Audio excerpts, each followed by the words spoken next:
Bien. Nos falta una pequeña parte, la verdad.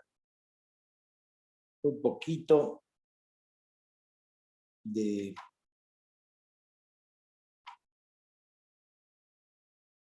¿cómo se llama? De la teoría de lo que prevemos para ahora, que es fuerza elástica, ley de Hooke. Con eso ya estaríamos terminando esta parte que me interesa que ustedes tengan la teoría. ¿Sí? Bueno, fíjense en la página 33, en la parte superior, hay una pesa, hay un resorte primero suelto, colgado de un techo, una cosa así, un resorte colgado, solamente el resorte, en su estado natural, ¿no? Luego de eso hay un resorte con una pesa y que se ha provocado un desplazamiento X del resorte.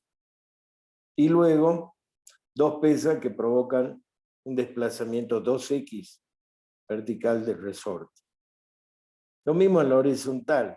Si suponemos que no hay rozamiento, la pesa o lo que esté adosado a la punta del resorte puede oscilar libremente mediante la aplicación de fuerzas horizontales. Ahí no afecta la gravedad. Acá la fuerza que se aplica es la gravedad, el peso. En el caso de ser un plano horizontal no hay fuerza de gravedad porque es perpendicular al peso, acción y reacción se anulan. Y si no hay rozamiento, bueno, yo puedo aplicar una pesa y provocar la elongación de ese resorte. Al aplicar una fuerza, dicen un resorte como la figura de arriba, este se alarga. ¿Sí? La deformación que se produce X a X1 es directamente proporcional a la fuerza que le aplicamos. Esa es la ley de Hooke. O sea, la deformación, el delta de X, es directamente proporcional a la fuerza que aplicamos. Entonces podemos ya poner que F igual a X menos X0. O F es proporcional a X final menos X inicial. Y la proporcionalidad está dada por la constante de Hooke, que es la capacidad elástica del resorte o del material. ¿Sí? Cuando aplicas una fuerza en un resorte, probablemente este se alargará. Si duplicas la fuerza, el alargamiento también se duplicará. Esto es lo que se conoce como la ley de Hooke dentro del periodo elástico. Acá hay que discernir entre el periodo plástico y el periodo elástico. ¿Cuál es la diferencia entre el periodo plástico? La plastilina es plástica. ¿Por qué? Porque cuando yo la estiro, no vuelve a su posición inicial. Queda estirada. Sufrió una deformación plástica o permanente. Repito, diferenciemos lo que es elasticidad de plasticidad. La elasticidad es un fenómeno en el cual, si yo estiro un resorte o cualquier cosa de un punto hacia otro, y estamos en el periodo elástico de ese resorte, estamos en lo que es la elasticidad del resorte, si yo dejo de aplicar esa fuerza, peso al resorte, va a tener que volver a su posición original totalmente, porque es elástico. O sea, en el dibujo, el resorte está solo, le ponemos la pesa y baja X, desciende la pesa. Bueno, si yo suelto, descuelgo la pesa, el resorte va a volver a su posición 0 de X original. Y estamos diciendo que estamos dentro de un periodo elástico. ¿Sí? Porque también la realidad supera la ficción como siempre y no existe un material total y absolutamente elástico. Existe un comportamiento elástico hasta que finalmente el comportamiento elástico se vuelve algo plástico o pierde totalmente la elasticidad, provocando que las deformaciones queden permanentes. Yo descargo, va a no volver a su punto inicial porque ha habido una deformación plástica. Las deformaciones plásticas son permanentes, las elásticas no. Repito, las deformaciones plásticas son permanentes, las elásticas no. Por eso la plastilina tiene ese nombre, porque al estirarla queda en esa posición. Sufre deformaciones plásticas porque es plástica, es la plastilina, y no vuelve a su posición original. No es un resorte, justamente es todo lo contrario, se comporta como todo lo contrario. Yo puedo colgar de una plastilina una pequeña pesa, se va a estirar, pero yo descargo la pesa y ahí quedó la plastilina, lo sabemos. Entonces, esa es deformación plástica. Y la deformación elástica o de Hooke es aquella que es recuperable en todo aspecto. O sea, yo cargo, desciende, descargo, vuelve a su posición inicial el resorte. ¿Sí? Bueno, ahora, ¿dónde está la matemática de esta historia como para decir, che, ¿cómo puedo medir la fuerza? Es simple. Cada resorte se puede medir su constante de elasticidad mediante este ejemplo que estamos viendo ahí, de colgar una pesa conocida y ver el desplazamiento que hizo el resorte. Entonces ahí ya sabemos cuál es la constante K del resorte por despeje, porque yo digo K es igual a F, que es el peso, dividido la diferencia de estiramiento del resorte, y esa es la constante. Por lo tanto, la unidad de la constante tiene que ser indefectiblemente Newton sobre metro. Newton por metro. ¿Sí?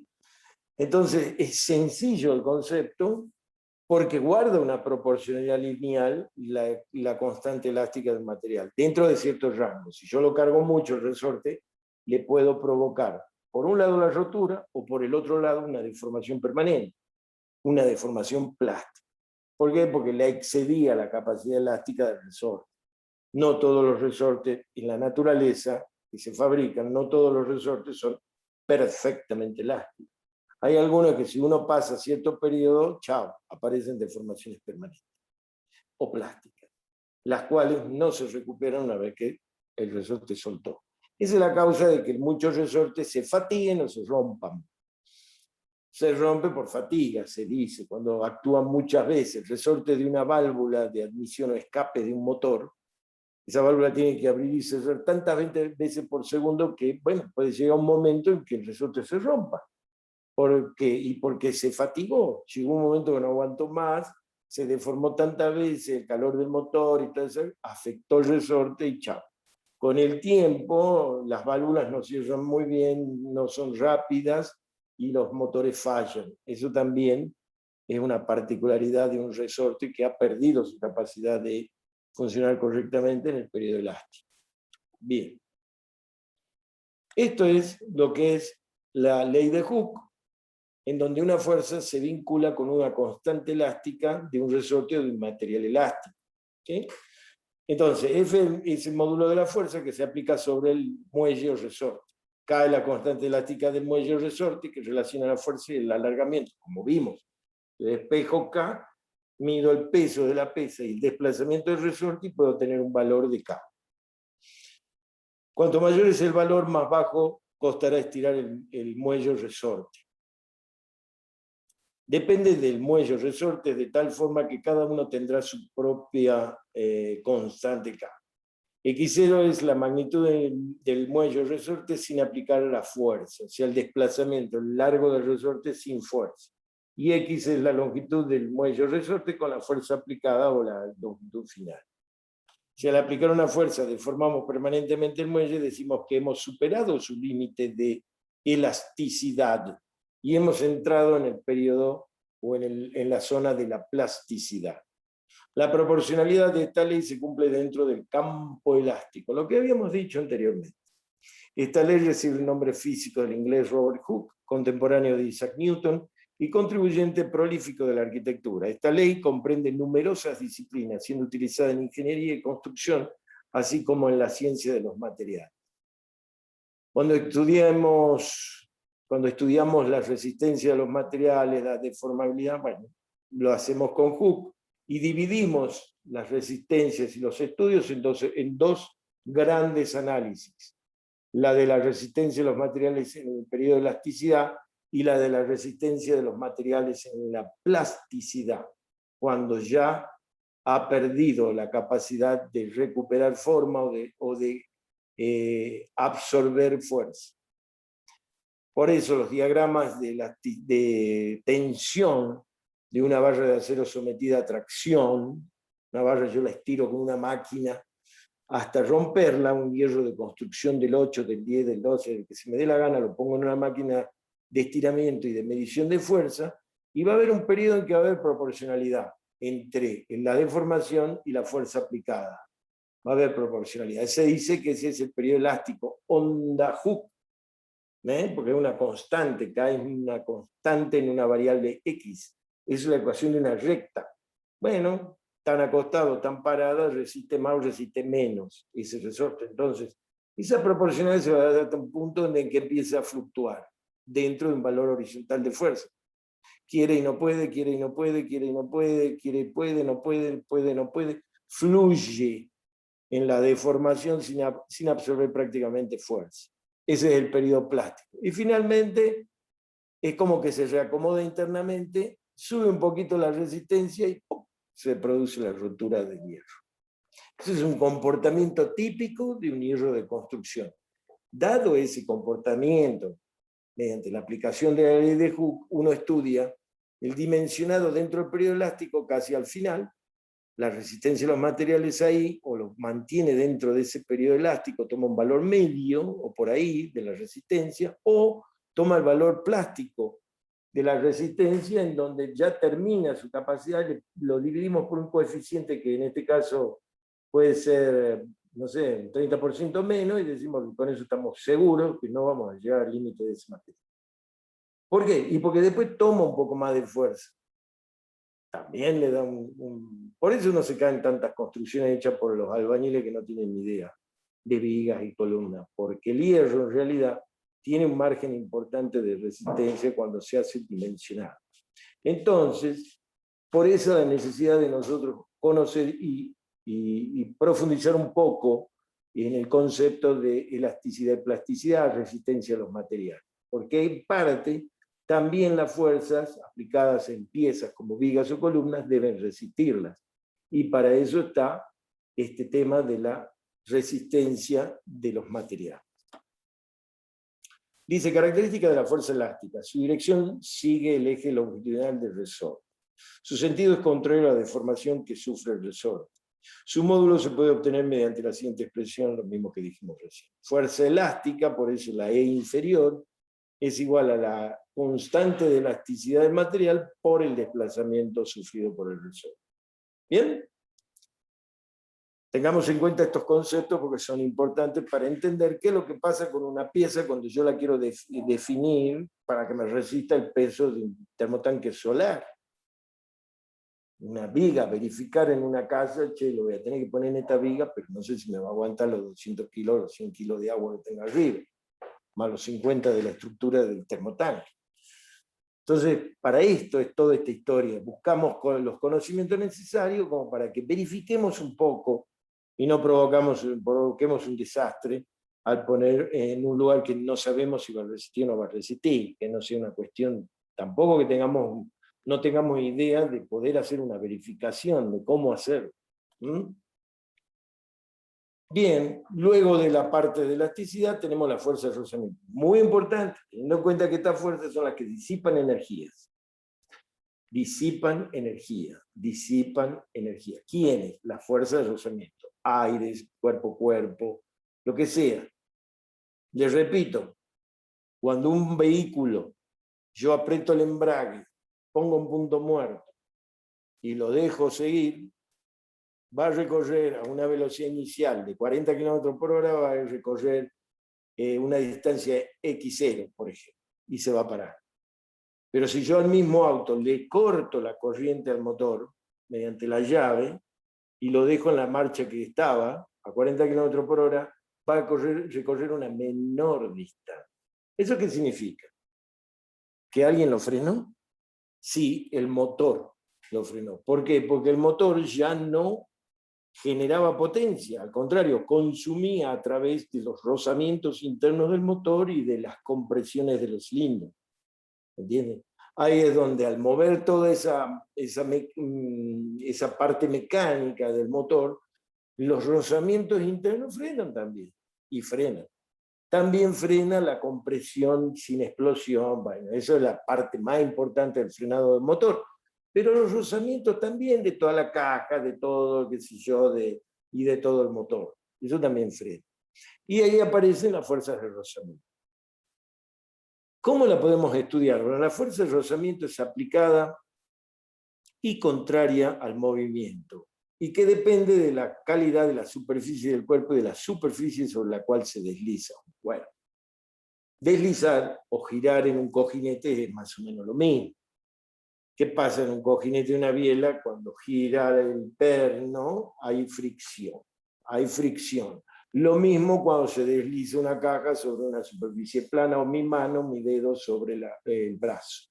Hay una resistencia. Bueno, esa resistencia la podemos explicar como la ley de Hooke a través de una fórmula muy sencilla que es fuerza de rozamiento igual a mu por n. En el caso de los cuerpos que se deslizan en un plano, el mu es el coeficiente de rozamiento, F la fuerza de rozamiento y n es el peso del cuerpo, la componente del peso del cuerpo. En un plano horizontal, n actúa directamente, el peso es el mismo. O sea, la fórmula, ¿cuál es la fuerza de rozamiento? Es mu por el peso directamente. Pero en un plano inclinado ya no, porque siempre la fuerza que se considera en el rozamiento es la fuerza normal a la superficie del rozamiento. En ese caso vamos a tener que descomponer entre la fuerza en el sentido del plano inclinado y la fuerza en el sentido perpendicular al piso del plano inclinado. Y esa es la que produce rozamiento. Por lo tanto, una caja sobre un piso horizontal tiene menor resistencia al rozamiento, mayor resistencia al rozamiento que una caja sobre un piso de cemento, la misma característica, la misma caja, pero en un plano horizontal con cualquier ángulo. O sea, de 0 a 99 grados. De 1 a 99 grados va a tener menor resistencia que el plano horizontal. Porque en el plano horizontal está la fuerza P completa, apoyando. Y ahí es la máxima resistencia. Cuando yo lo pongo a 45 ya no es P, es parte de P. Y cuando está en 89 prácticamente cae la caja. La fricción es mínima en 89 grados. Ese es el concepto de la fuerza aplicada en la realidad, ¿no? Porque obviamente N es la componente perpendicular a la superficie de fricción.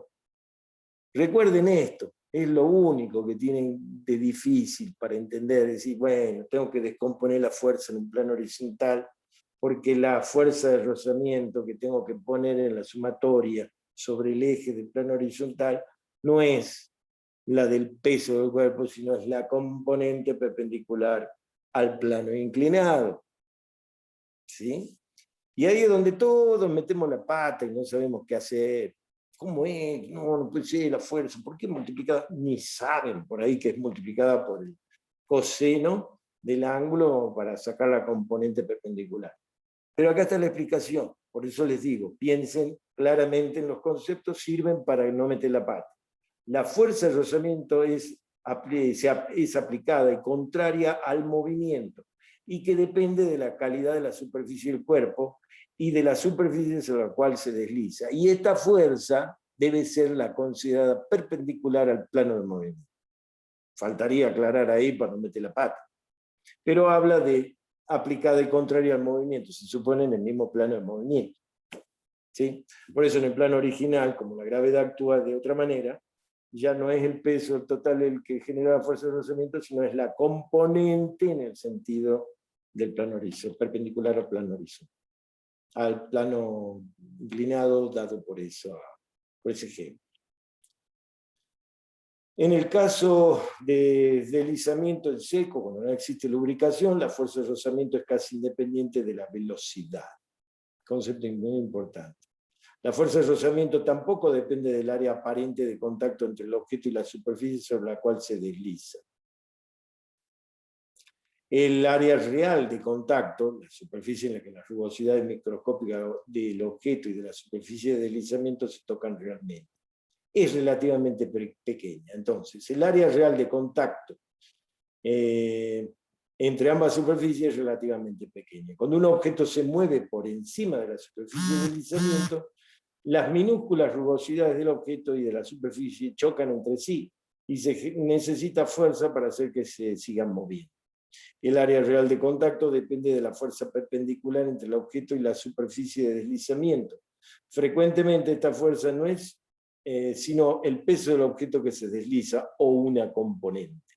Si se empuja el objeto formando un ángulo con la horizontal, la componente vertical de la fuerza dirigida hacia abajo se sumará el peso del objeto. La fuerza de rozamiento es proporcional a la fuerza perpendicular total de dicha superficie.